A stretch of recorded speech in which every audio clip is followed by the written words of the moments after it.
तन्नू, तुम ऐसा क्यों कर रही हो तन्नू? आखिर हुआ क्या है? आखिर मैं तुमसे प्यार क्यों करूं? तुम्हारे पास न गाड़ी है, न बंगला है, न पैसे हैं। किसी काम के लायक भी नहीं हो तुम।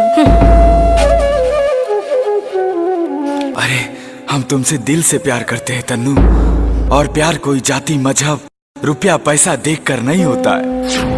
केवल प्यार से पेट नहीं भरता है।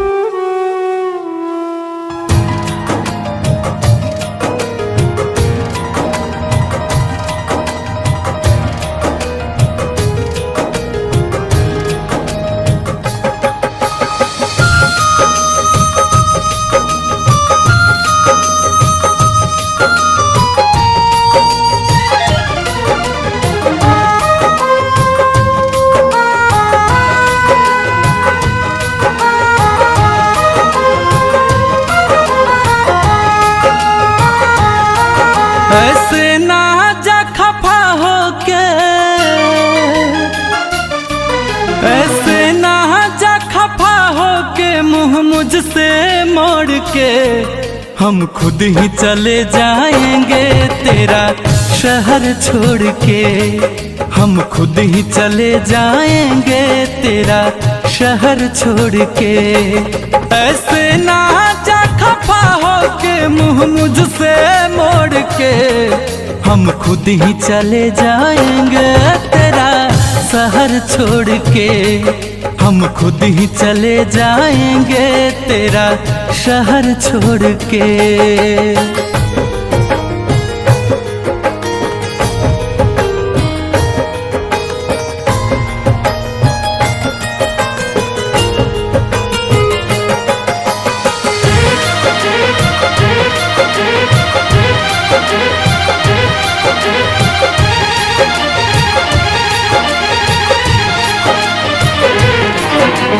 कुछ गम नहीं है इसका, मिटे मेरे अरमान।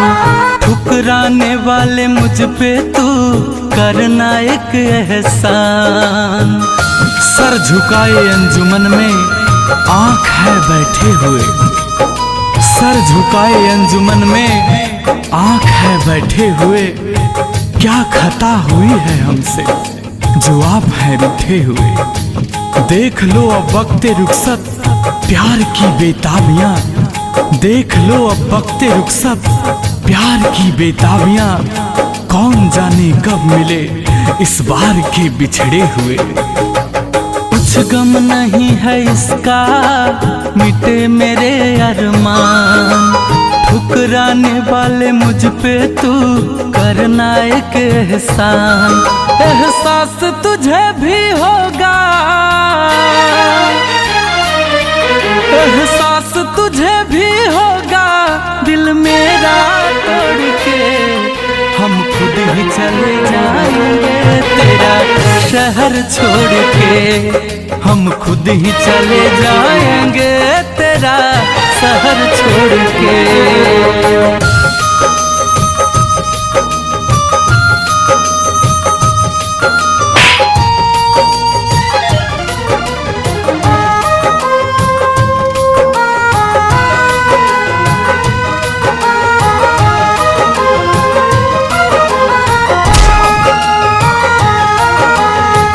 रह के पल वो प्यार के तुझको रुलाएंगे।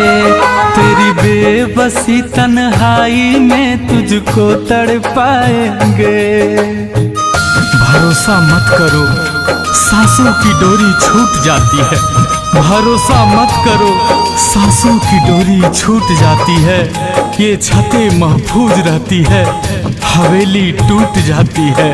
लड़कपन में की गई वादें की कुछ कीमत नहीं होती। लड़कपन में की गई वादें की कुछ कीमत नहीं होती। अंगूठी हाथों में रहती है मगर